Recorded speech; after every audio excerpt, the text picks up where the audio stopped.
Hello বন্ধুরা, কেমন আছেন সকলেই? আশা করছি ভালোই আছেন। টেক বাংলা চ্যানেলে আরো একটি নতুন টিউটোরিয়ালে আপনাদেরকে স্বাগতম। তো আজকে আমরা কথা বলবো এসইও করতে কি কি যোগ্যতা লাগে। অনেকেই দেখবেন তাদের টিউটোরিয়ালস গুলোতে বলে যে এসইও করতে কোনো নলেজেরই দরকার নেই এবং এসইও পৃথিবীর সবচেয়ে সহজ কাজ। আমি বলবো তারা হচ্ছে বাটপার।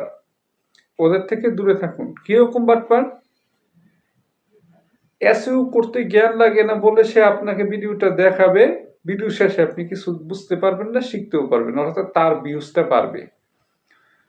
তো আমি আপনাদেরকে যে স্কিলগুলোর কথা বলবো, এই স্কিলগুলো মোটামুটি কিন্তু জরুরি এসইও শেখার জন্য।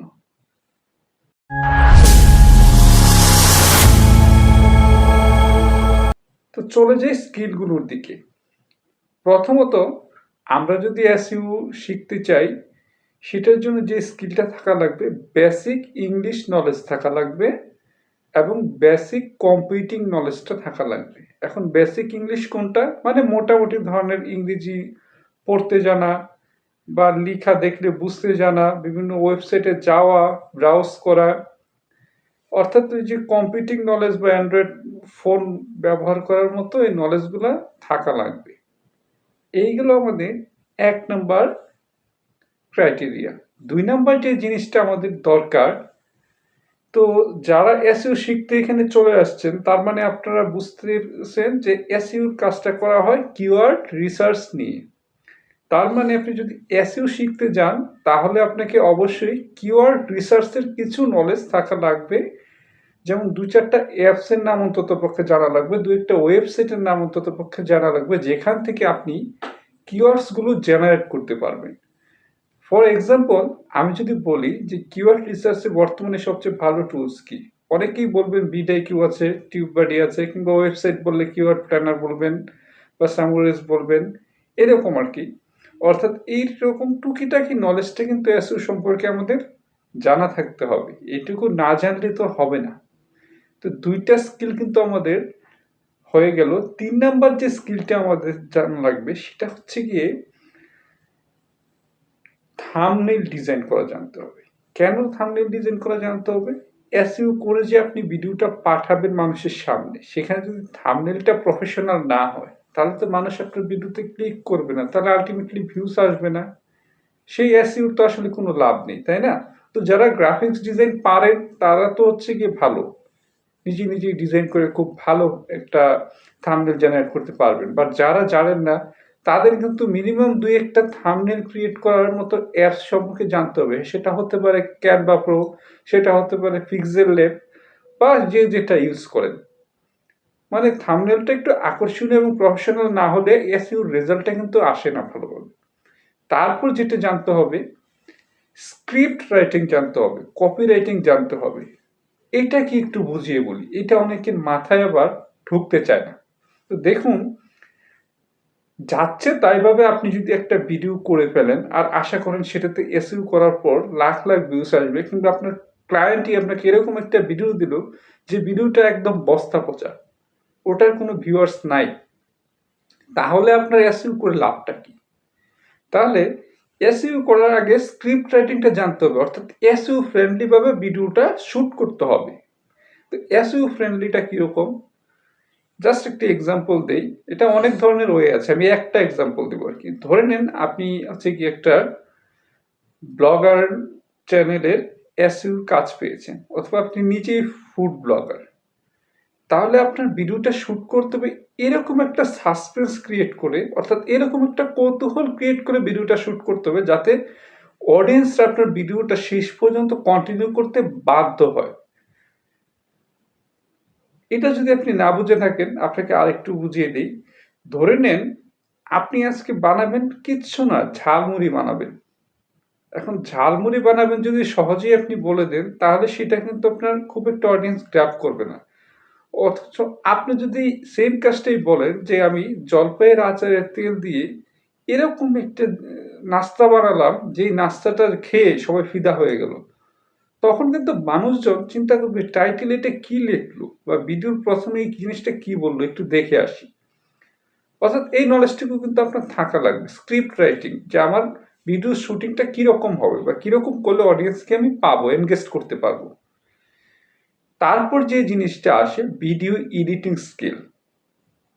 ভিডিওটি এডিটিংটা কিরকম, অনেক আছে আপনার, অনেক ক্লায়েন্ট এরকম পাবেন বা অনেক আমরা নিজেরাই আছি যে হচ্ছে কি ভিডিওটা আমরা করি ঠিক, কিন্তু সেটার এডিটিংটা আমরা পারি না। এডিটিং না পারলে কি হয়, ওই যে আশেপাশে যে ব্যাকগ্রাউন্ড নয়েজ গুলো রয়েছে অথবা ভিডিওতে যে অনাকাঙ্ক্ষিত বস্তুগুলো আমার শুট হয়ে গিয়েছে সেগুলো বাদ দেব কি করে, অথবা আমার ভিডিওর ব্যাকগ্রাউন্ড নয়েজটা কি করব, বা আমি হচ্ছে ভিডিওর কোয়ালিটিটা কিভাবে আর একটু ভালো করব, এসব স্কিল কিন্তু থাকা লাগবে। প্রয়োজনে আপনার করা লাগতে পারে, কারণ আপনার ক্লায়েন্ট আপনাকে বলতে পারে যে আমি আপনাকে মাসিক চুক্তিতে নিয়োগ দিলাম, আপনি আমার চ্যানেলটাকে ম্যানেজ করে দিবেন, কি করলে উন্নতি হবে সেটা আমাকে বলে দিবেন, তাই না? তাহলে সেক্ষেত্রে আপনার এই নলেজগুলো লাগবেই। তো চলে গেল ভিডিও এডিটিং স্কিল। এখন যে স্কিলটার কথা বলতে যাচ্ছি আর কি, আমি হচ্ছে কি নোটবুক দেখে বলি। এখন যে স্কিলটার কথা আমরা বলবো সেটা হচ্ছে কি আমরা সবাই কম বেশি পারি, অর্থাৎ ইউটিউব অ্যানালিটিক্স বুঝে কাজ করতে হবে। ইউটিউব অ্যানালিটিক্স বুঝে কাজটা কিরকম, এটা অনেকেই মনে করে যে আমরা সব বুঝে গেছি বা সব পারি, বিষয়টা সেরকম না।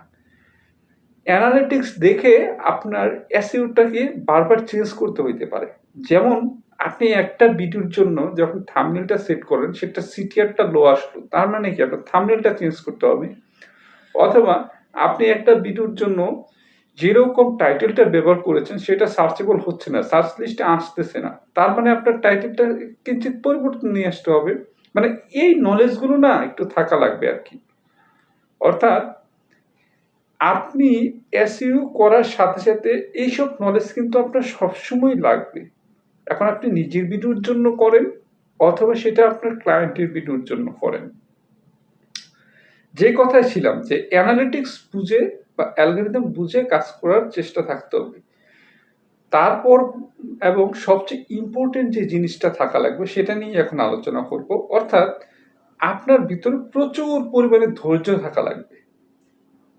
কেন ধৈর্য থাকা লাগবে আপনাকে বলি। যারা ইউটিউব প্ল্যাটফর্মে কাজ করেন বা ইতিমধ্যে কাজ করেছেন তারা কিন্তু জানেন যে ইউটিউব অ্যালগরিদমটা কিন্তু পরিবর্তনশীল, তাই এখানে সাকসেস পাওয়াটা দিন দিন কঠিন হয়ে যাচ্ছে। তাহলে আপনার শুধু এসইও শিখলেই হবে না, আপনাকে এরকম ধৈর্যশীল হতে হবে যাতে আপনি প্রতিনিয়ত অ্যালগরিদমের সাথে নিজেকে মানিয়ে নিয়ে নতুন উদ্যমে কাজ শুরু করতে পারেন। তাহলেই কিন্তু আপনার সাকসেসটা আসবে, রানিং থাকবে সাকসেসটা। আর আপনি যদি মনে করেন যে ভিউজ ডাউন হয়ে গেছে, কি করবো বুঝতেছি না, ক্লায়েন্ট আমাকে গালি দিচ্ছে, আমি এটার কোনো সমাধান পাচ্ছি না, তাহলে কিন্তু হবে না। মাথা ঠান্ডা রেখে সিচুয়েশনটাকে হ্যান্ডেল করতে হবে। এখন এটা আসলে শিখিয়ে দেওয়ার কিছু নয়, ধৈর্য তো নিজের ভিতর থেকে আসতে হবে, থাকা লাগবে। ডেডিকেশনটা কিন্তু আপনার নিজস্ব, এটা আমি এনে দিতে পারবো না। এটা আপনারটা আপনারই থাকা লাগবে এবং আপনারই করতে হবে। এখন আমি যে স্কিলটার কথা বলবো, আপনার ধৈর্য তো থাকা লাগবে।